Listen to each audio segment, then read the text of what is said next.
What's going on, everyone? You got a 2021 Chevy Corvette C8. We're going to replace the remote key fob battery today. The first thing you're going to want to do is turn the remote over like this, and you see a button right here. And push it with your thumb, and then you're going to pull the emergency key out the bottom of the remote, okay?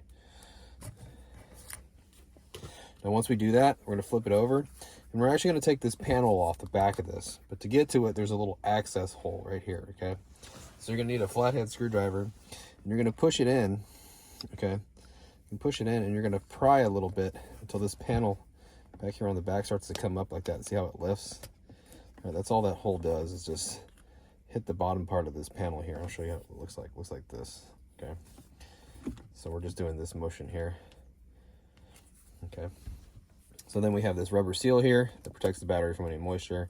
Just go ahead and pull it and lift it out of the way. We're gonna have to pry from like right this angle right here.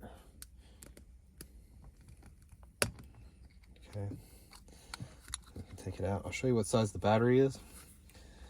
The battery is going to be a CR2450, the positive side facing towards us.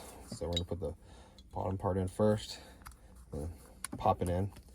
Rubber seal just goes back around it. Make sure you get it in there as good as you can.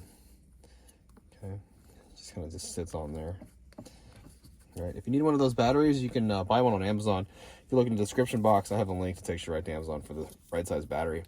So check that out if you need one. Then we go with the top side first, goes in, and then we just click it together, and then we get the emergency key, stick it back in, and we're all done.